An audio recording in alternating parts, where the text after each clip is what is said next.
l'histoire belge, vous voyez un A derrière moi. En fait, ça s'appelle la Roche Fatale, c'est le lieu où le roi Albert Ier a fait sa chute, un peu avant la Deuxième Guerre mondiale. Donc, ce qu'on va voir ici, ce sont des affleurements de dolomie, et au point de vue stratigraphie, cette dolomie, on parle de Namur, va couvrir tout l'intervalle depuis la formation de l'Andely jusqu'à la formation de l'Eff. Donc c'est une bonne partie du Tournaisien ici qui est dolomitisée dans l'ère de sédimentation de Namur.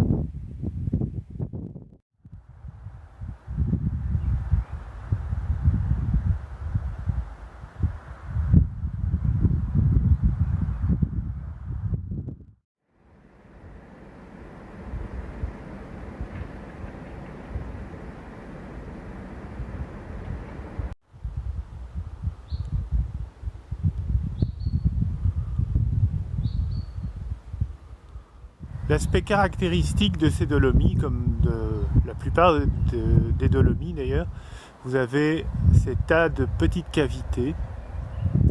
On va regarder d'un peu plus près.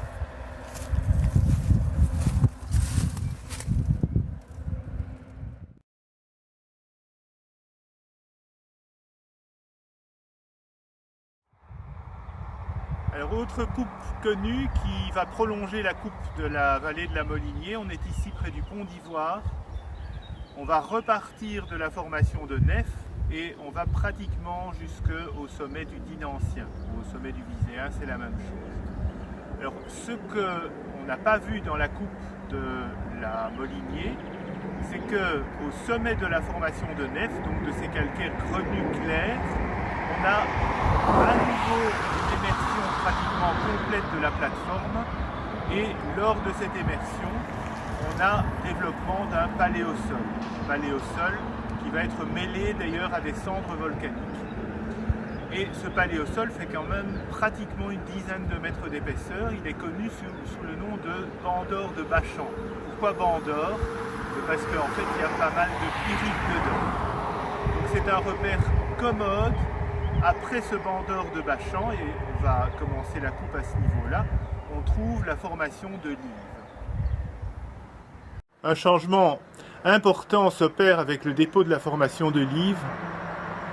C'est d'ailleurs un changement qui va perdurer pendant la suite du Viséen, pratiquement jusqu'à la fin du Dîne Ancien. C'est qu'au lieu d'avoir une sédimentation carbonatée qui va être dominée par des faciès crinoïdiques, on va passer à quelque chose qui va être complètement dominé par des faciès restreints, souvent avec des stromatolites, c'est-à-dire des tapis microbiens. Alors pourquoi ce changement? Vraisemblablement parce qu'on arrive à un moment où l'océan réique va commencer à se fermer. Et donc, qui dit fermeture, dit augmentation de la salinité et remplacement de la faune marine normale par une faune plutôt microbienne. Donc ici, formation de Live dans la coupe du pont d'Ivoire. Ce caractère restreint de l'océan réique sur cette plateforme Dîne Ancienne va aussi donner naissance à des dépôts de type évaporitique. On le voit dans certains faciès du Viséen, des pseudomorphes de gypse ou d'anhydrite, et lors de la dissolution de ces niveaux à évaporites, on va provoquer une bréchification qui va donner naissance à un type de dépôt très très connu dans la géologie de la Wallonie qui est la Grande Brèche.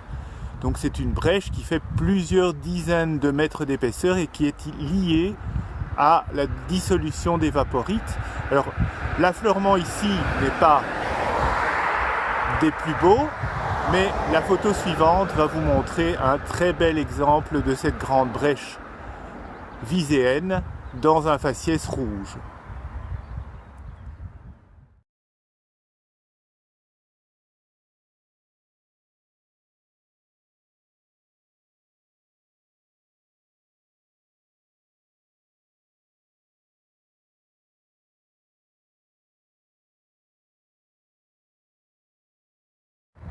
Cet aspect séquentiel de la formation de Live est bien visible ici au niveau du piton de Live, beaucoup plus au nord, dans l'aire de sédimentation de Namur.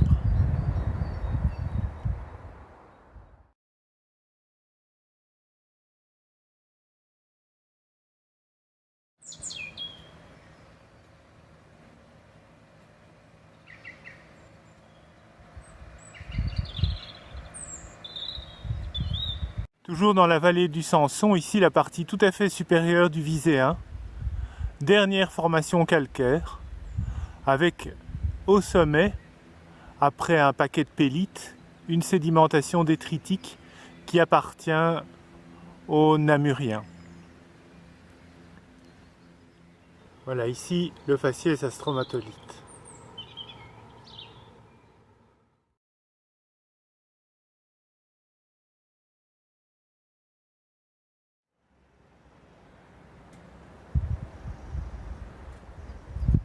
Donc nous sommes arrivés à Namur. En dessous de la citadelle, c'est une des plus belles coupes dans le Namurien détritique. Donc on va voir quelques faciès. Ce sont des faciès de type littoraux jusqu'à des faciès de profondeur relativement faible. Mais on est de nouveau en milieu marin.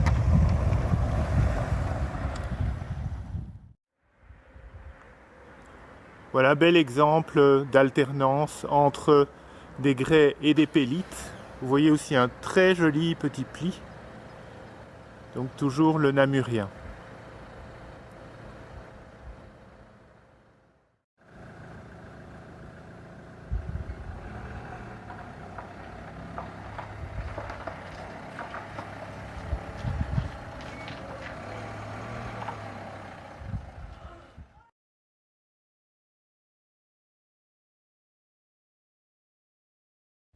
Parmi les différents faciès du Namurien, il en est un qui est assez caractéristique.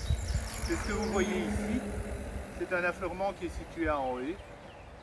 C'est des schistes noirs, qu'on appelle aussi des ampélites, qui sont extrêmement graffiteuses, riches en matière organique. Voilà, au moment de clôturer cette excursion, revenons en quelques secondes sur ce qu'on a vu. Donc on a commencé au tout sommet du Faménien avec cette transition entre le monde détritique du Dévonien supérieur et le redémarrage de l'usine à carbonate. Puis on a vu le développement d'une grande plateforme carbonatée avec plusieurs kilomètres d'accumulation de sédiments, avec deux grands faciès, un faciès plutôt tournésien avec des crinoïdes et un faciès plutôt viséen avec une plateforme très confinée avec des stromatolites et des évaporites. Et puis, avec la fermeture de l'océan Réique, un confinement de plus en plus important et à un certain moment la réapparition au Namurien d'une sédimentation détritique. Alors les détritiques, d'où viennent-ils? Non plus du continent des vieux grès rouges comme au Dévonien, mais cette fois-ci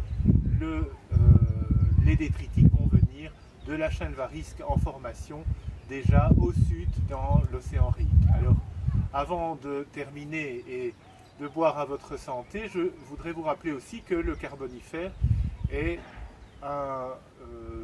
une période où on a beaucoup de matériaux importants qui ont été utilisés, qui sont encore utilisés. Il y a le fameux marbre noir, il y a toute une série de pierres industrielles comme la dolomite marché d'âme, la formation de nef. Et n'oubliez pas que dans la plupart des villages, vous avez beaucoup de maisons anciennes qui sont bâties avec des moellons, notamment le long de la Meuse entre Namur et Liège. Vous avez la fameuse pierre de Meuse, une pierre justement du Vézéen supérieur avec des stromatolites, et beaucoup de maisons sont bâties dans ce matériau-là. À votre bonne santé.